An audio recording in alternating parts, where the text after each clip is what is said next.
210 Boxing TV here, Robert Garcia at RGBA. Let's talk a little bit about a fighter you got, Garcia On Bam Rodriguez. He fights next week. Just want to talk about his last fight and just his rise right now. Boy, you know what, Bam, I've said it many times, to different, reporters, ESPN. When he fought on ESPN under Top Rank, I always told all the commentators, I said, look, Bam is the best fighter I have, talent-wise. He's the best fighter I have, and my stable is full of talent. Multiple world champions. But talent-wise, because obviously the weight and all that's a big difference. But talent-wise, I said, he's one of my best fighters. He's one of the most talented guys, and a lot of people might have thought, that I was, just hyping him up. But he showed it, when he took the fight against Cuadras, and then his first out defense against Rungvisai, and he showed the kind of fighter he is. Do you just feel confident in your guy? Basically, my guy's better than your guy, so you're willing to put Jesse in there with Bam, with anyone in there under 118? Well, you know what? I can't do that either. He's only 22, and at 118 you got some pretty strong fighters, and he's very dangerous. So there's no way I would do something like that right away. But in the near future, 3-4 years from now, if Inui's still around, of course we could do something like that. But as of right now, I think the fights have been, with Matchroom, I think they've been the right fights. Cuadras, big name, and Rungvisai, big name, but it was the perfect moment also.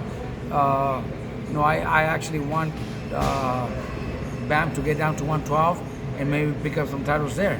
But as of right now, he's defending his title next week, and he'll get hopefully get another win, and then we'll look into to the next fight. But we got to also take our time, because he's only 22.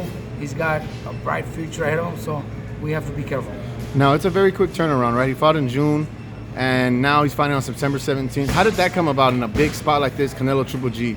Did you bring it up to Eddie, or Eddie offered it to you? How did that go about? After the Rungvisai fight, right away, as soon as we got out of the ring, I told Eddie, put him on the Canelo card.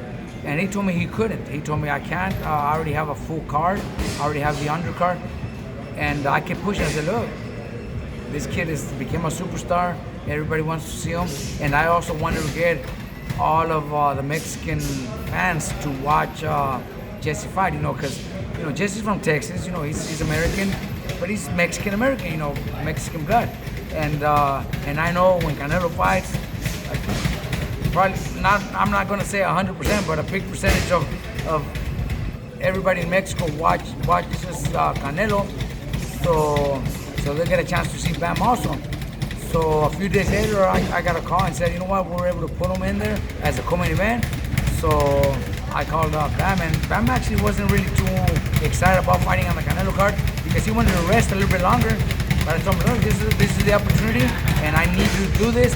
This is going to be your year. We're going to try to get one of the 4 fights this year. You explored it already. You could be fighter of the year, After this year, then we'll take it slow. 2-3 fights a year, no more than that, and that's the plan. As you mentioned, so do you think he'll be a clear runner, clear fighter of the year, front runner basically? Well, we got to obviously win. This fight is those kids right now that are getting a title opportunity that nobody knows are the most dangerous ones. We just seen it last weekend with Gallo Estrada, the kid that he fought. On paper was supposed to be a tune-up fight for Gallo Estrada. Yeah. For him to fight Chocolatito December 3rd, because the fight was already done. So this was supposed to be a tune-up fight. It turned out to be a fucking war. This guy came to fight. This guy came to give Gallo all he could handle. So we expect the same from the guy we're fighting in September 17th. But if everything goes well, then we get the other opportunity sometime in December. Hopefully, like I said, at 112, then he became champion against Cuadras. He beats Rungvisai, then he defends on Canelo's card, and then he becomes a champion at 112. I think that's fighter of the year.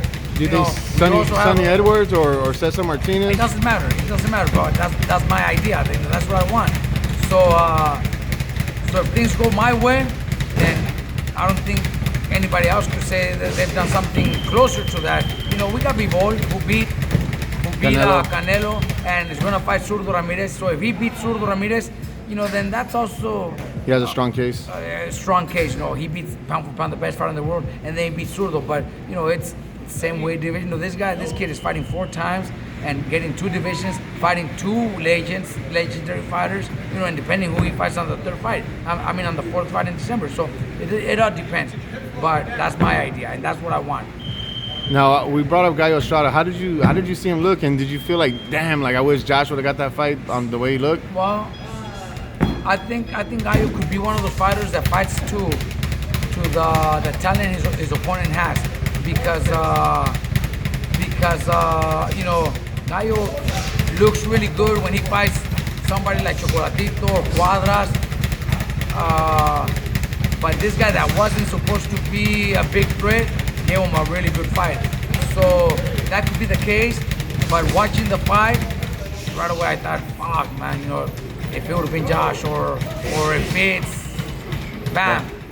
But, it all, I guess at the end, only they know, how training camp went. Maybe he took it lightly. Maybe he thought it was going to be just a little walk in the park. And that guy came out to be tough. All that happens in boxing. Is Gallo Estrada done as a pound for pound fighter? I wouldn't put him in the pound for pound anymore. Maybe at least not in the top. Because he was 10. number 6. Yeah, I wouldn't anymore. But we'll see after the Chocolatito fight, because that'll make